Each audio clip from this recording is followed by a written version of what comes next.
Global electric vehicle sales fall worldwide, led lower by the two big manufacturers, Tesla and BYD. Coffee prices soar, and Elon Musk's X is threatening to sue the Australian government. Welcome to Fear and Greed, daily business news for people who make their own decisions. It is Thursday, the 4th of April, 2024. I'm Michael Thompson, and good morning, Sean Aylmer. Good morning, Michael. Sean, after the show, you're speaking today. This is a great interview. You're speaking with Sally Auld, Chief Investment Officer at JB Weir. Yes, we chat about gold and Bitcoin and why is gold valued as it is, why Bitcoin is valued as it is, and what's it mean for investors. Sally kind of unpicks what we talked about, the intrinsic value of gold and the intrinsic value of Bitcoin, and she unpicks what that is and what we should be relying on. It's a great deep dive into both those asset classes. Yeah, it's a great one for investors. It's just really good to give you an overall perspective of kind of why Bitcoin and why gold are both kind of soaring at the same time. I found it fascinating, this interview, so definitely stick around for that one. It's coming up later on. The main story this morning, Sean, the popularity of electric vehicles is waning worldwide, with the two big manufacturers, Tesla and BYD, both reporting slumping sales. Yeah, so Tesla became the most popular electric vehicle in the world during the March quarter, retaking the title from China's BYD, but neither manufacturer had much to skite about. Tesla delivered 387,000 vehicles during the quarter, but it was expected to deliver about 450,000 vehicles. That miss in expectations is the biggest in Tesla's short history. It was 20% lower than the December quarter. Now, BYD sold just 300,000 vehicles in the March quarter, even though it cuts the cost of almost every model in its lineup under the slogan, "Electricity is cheaper than oil." The steam has come out of the EV market, Michael. Higher interest rates have dampened consumer demand, and Tesla has had a bunch of disruptions to its manufacturing plants. That hasn't helped. But there's more to it. According to the big manufacturers, demand for EVs isn't what it was. Charging stations and the time it takes to fill up, so to speak, remains a big issue, as does cost. General Motors, Ford and Toyota have all upped their focus on hybrid vehicles away from pure EVs in coming years, while remember last year Hertz announced a major sell-off of its EV fleet. The change in consumer preference is a key reason why Tesla's share price is down more than 30% this year, the second worst of the S&P 500. So that's the global picture. What about in Australia? Are we seeing the same thing happening here? It's probably too early to tell. Certainly EVs are no longer a novelty, and last year sales were up 120% over the previous year. There are now more than 180,000 EVs on Australian roads, and more than half were actually bought last year, according to the Electric Vehicle Council report. But we don't have the figures for the March quarter yet, so we still have to wait and see whether that slowdown, or at least a slowdown in growth, has occurred here. Charging infrastructure locations are up about 75% on a year ago. That helps. There's about 812 stations across the station. It's about 10% of the number of traditional service stations around the country. Certainly the EV fleet is way, way lower than 10% of the total car fleet across the country. Federal and state government incentives are supporting sales, and the top four sellers in order are Tesla Model Y, then Tesla Model 3, then BYD Atto 3, and the MG4. In fact, Michael, did you know there are 99 EV models available in Australia? Really? No, I'm actually, you can hear it in my voice and you can see it on my face, Sean. I'm actually quite surprised by that. No, that's according to a report in The Guardian, which I'm sure is correct. But given the trend overseas, the cost of living crisis, I don't think it'll be a surprise if we at least see a slowdown in the growth of the sale of EVs when the figures are released. It's interesting what you said there about EVs are no longer a novelty, because I remember probably 18 months ago, you and I having a conversation on this podcast about the fact that there was still a bit of excitement every time you saw a Tesla in the street. Yeah. You're like, oh, wow, a Tesla, there's one. Now you just hear like, oh, yeah, there's another one. Oh. And what I think is interesting is how many other models, like the MG is a good example, that you see around the place, sort of non-Tesla, non-BYD electric vehicles. Many, many more now. Yeah, no, it's fascinating. Very interesting story, Sean. How did local markets perform yesterday? Well, not so good. The S&P ASX 200 closed down more than 1.3% to 7,783 points, with 9 of the 11 sectors on the index finishing lower. Interest rate sensitive technology and real estate stocks led the sell-off as investors continued to wind back expectations of rate cuts this year.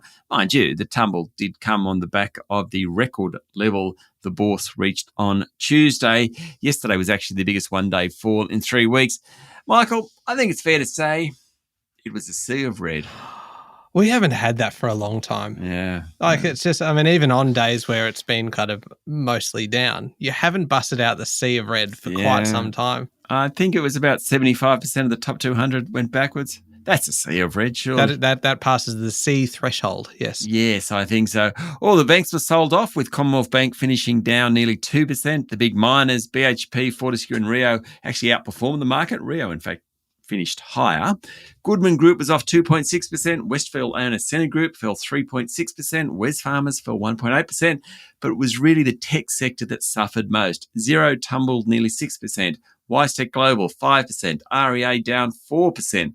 The good news, well, the insurers QBE and Suncorp did okay. They ended up higher, as did Telstra, which rose 0.3%. What about international markets? What's happening there? Some strong economic data on the labour market and in manufacturing in the US pushed bond yields in that country higher and equities lower. That's because the figures support the argument that the Fed won't cut rates for a few months yet. That's what's driving asset classes. The strength in the world's largest economy, of course, is good news, but it does mean the Fed won't be in any rush to cut rates. Still, traders expect 3 rate cuts in the second half of 2024. That's helping some asset classes. Gold, for example, silver's at a 2-year high. By the close yesterday morning, the S&P 500, though, was down nearly 1%. Oil prices hit a new 5-month high yesterday, with Brent pushing $89 a barrel. Cryptocurrencies, including Bitcoin and Ether, are lower, while the Aussie dollar is buying 65.2 US cents. Now, Michael, I know you talked about surging cocoa prices last week, what it means for chocoholics, that sort of thing. In fact, I used it to win the favourite story category on the weekend edition really what could only be described as a glorious triumph. A landslide, I think is the word we're looking for. I think it was very Trump-esque of you. Please go on. Yes. But what about coffee prices? I don't mind. I like chocolate, but coffee is what probably is, my choice of vice. Agreed. Coffee prices. So they're on the rise. Oh, dear. Not so good, yes. Now, late last year, coffee prices hit a 1-year high. Then they came back to more normal levels. However, alas, they've spiked again during the past couple of days. Nothing like cocoa prices, but still a spike. Vietnam is a big coffee producer, second only to Brazil and ahead of Colombia, Indonesia and Honduras. The Vietnamese Coffee Association, not a regular player on the Fear and Greed podcast, to be perfectly honest. Anyway, the Vietnamese Coffee Association said exports are likely to be down 20% this financial year. That reduction in supply has put pressure on prices. That's because of drought conditions, and Vietnam is likely to have its lowest production in 4 years. You're full of kind of bad news today, aren't you? You're Sean Bad News Aylmer. Have you got any is there any improvement on the chocolate front, on the cocoa prices? No, more bad news. In fact, cocoa futures are still hitting record highs. They have done over the last few sessions. Prices are up more than 100% this year, about 230% over the past 12 months. And that's because of that severe cocoa shortage in West Africa, particularly Ghana and Ivory Coast. They produce about half the world's cocoa beans. So absolutely no good news on the chocolate front either. Okay, so we have a sea of red, local markets. We have coffee prices climbing, and we have chocolate prices soaring. Yeah. It's like none from 3, isn't it? That's a terrible success rate today, Sean. And the EVs and the EVs going backwards too. And the EVs. 4 from 4. Goodness me. Oh, that's just a shocker. Anyway, we've got plenty more still to cover, Sean, so there might be a few good stories coming up. We'll be back in a moment with the rest of the day's business news.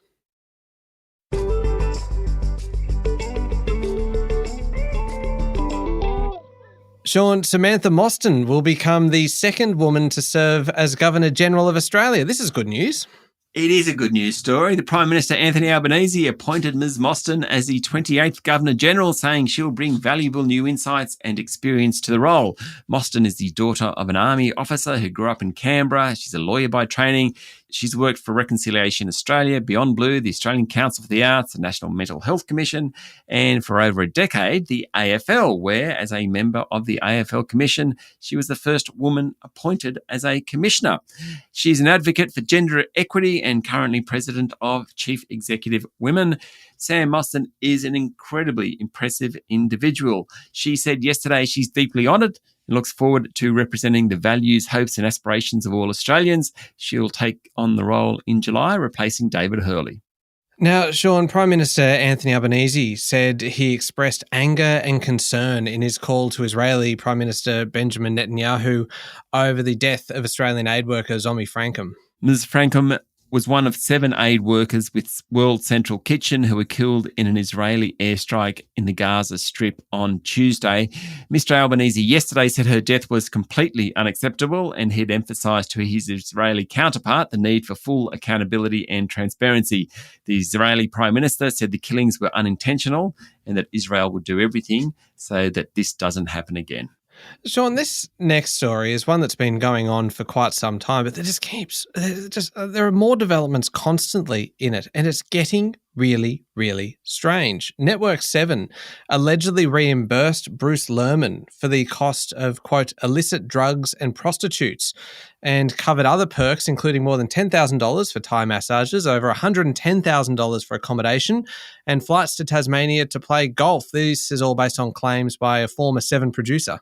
Yeah, so former Spotlight staffer Taylor Orbach has sworn affidavits detailing the network's efforts to convince Mr Lerman to do a tell-all interview and the destruction of records by Mr Orbach and a colleague afterwards in a bid to escape legal scrutiny, according to the Financial Review. The 3 affidavits were part of a bid by Network 10 to introduce new evidence into a blockbuster defamation case brought by Mr Lerman against the network and its former journalist Lisa Wilkinson. Now, that's been going on for about a year. It was due to be resolved with a judgment from Federal Court Justice Michael Lee this morning. Instead, Mr Orbach will enter the witness box this afternoon. The judgment is likely to come next week. Mr Lerman is suing 10 and Wilkinson over a February 2021 episode of The Project, in which former parliamentary staffer Brittany Higgins was interviewed about allegedly being raped in a Parliament House office in March 2019. This particular tactic from Network 10 is trying to discredit Mr Lerman. That's the bottom line in terms of this case. Anyway, it has been going on for a long while, and we will hear more about it later today.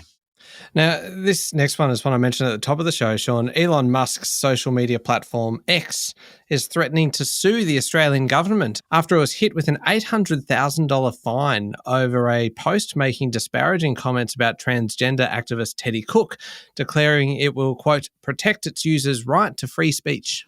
X, formerly known as Twitter, has removed the post written by Canadian Chris Elston, who is also known as Billboard Chris, but the post targeting Mr Cook, who was part of a panel that advised the World Health Organization on developing guidelines for the health of trans and gender diverse people, was reshared thousands of times, prompting the Australian E-Safety Commissioner to take action, according to a report in The Australian. X said it would challenge the fine, which followed a separate $610,000 penalty from E-Safety last year after it accused X of not responding adequately to a question about how it tackled the proliferation of child sexual abuse. Now, X hasn't paid that fine, the one from last year. It has sought a judicial review on that one. Now it's threatening to sue over the $800,000 fine. Opposition leader Peter Dutton has attempted to frame the Liberals as the party of the worker, as well as of small and family businesses, in a speech to the Small Business Peak Body. Doesn't quite jump to mind, the Libs being the party of the worker, however. It doesn't feel as though it's their traditional kind of supporter base, but... Yeah, right. We'll see. In an address yesterday to the Council of Small Business Organisations Australia, the opposition leader said a coalition government would unpick Labor's industrial relations reforms and accused Labor of abandoning small business owners and workers to lock in the interests of, and I quote, inner city elites, big business, union bosses, industry super funds, and woke advocates. There you go. He pushed a back-to-basics economic agenda to rein in inflationary spending, lower taxes and boost productivity. Now, Michael, wouldn't it be good if we had an election where the coalition or the Libs were the party of the worker and Labor came out and turned out to be the party of big business? Oh, that's just the whole world's gone topsy-turvy, Sean. It has. Certainly has. They would be kind of double-checking their speeches before every kind of speech through the campaign going, something doesn't feel right here. Anyway, what fascinating times we live in. Yeah. Now, turning to international news, how about this? The worst earthquake in 25 years to hit Taiwan has triggered building collapses and, for a period, tsunami warnings. The earthquake measured 7.4 in magnitude and struck at 8 a.m. local time on the east of the island. There have been casualties, including deaths, though the numbers are unclear at this early stage. The tremor was felt strongly in capital Taipei, where buildings swayed. At least 26 buildings have collapsed, and while a tsunami warning was issued for the country and parts of Japan, the waves weren't large. Now, the island is prone to both earthquakes and typhoons. I've got to say, my brother was in a building when this hit, and I've been in touch with him, and he said it was one of the most terrifying experiences he's ever been through. Oh, that would be extraordinary. That would be really, really frightening, and really not just the initial kind of earthquake when it hits, but then the fear that buildings are going to collapse and the aftershocks, and then the potential then for tsunami as well. That's very terrifying. He said that people were walking around the streets, and obviously not a lot of English being spoken there, but people were trying to communicate, and everyone was scared. The trains had stopped running. There wasn't a lot of communication around, and the aftershocks kind of would come, and depending on where you were, you could feel them or not. Terrifying. That is extraordinary. All right, last one. Sean, US President Joe Biden and Chinese leader Xi Jinping have had a near 2-hour conversation by telephone, their first one-on-one communication since meeting in California last November. The call was carefully orchestrated, and both countries issued statements calling it candid and constructive. The two leaders discussed artificial intelligence, military cooperation, climate change, and efforts to fight drug trafficking. Biden raised concerns about China's support for Russia's defense industrial base and emphasized the importance of rule of law and freedom of navigation in the South China Sea. I know it's a phone call, right? You'd think in this day and age they'd be doing Zoom though, wouldn't they? You would. That's a good point. I hadn't thought of that. Yeah, and then they could change their backgrounds to whatever they want. Like you could do it from the White House kind of bedroom, and you could pretend you're in the Oval Office with a digital background. And you could put like Mickey Mouse ears on or something like that, you know? Really, just if things start to get a little bit tense. Tense, yeah. You just lighten up. Just, hang on just one sec, just changing my background. Oh, now I'm in space. Anyway. Up next is the Fear and Greed Daily interview. You're speaking today with Sally Auld, Chief Investment Officer at JB Weir. All about Bitcoin, all about gold, their value, their intrinsic value, and where they're going in the future, and basically why they're both doing so well at the moment. Yeah, it is a really good interview. It is, Sean, you know what it is. It's a must listen. It's a must listen. That one is definitely a must listen. It is in the Fear and Greed playlist on your podcast platform, or you can find it at fearandgreed.com.au. Thank you, Sean. Thank you, Michael. It's Thursday, the 4th of April, 2024. Make sure you're following the podcast, and please join us online on LinkedIn, Instagram, X, TikTok, and Facebook. I'm Michael Thompson, and that was Fear and Greed. Have a great day.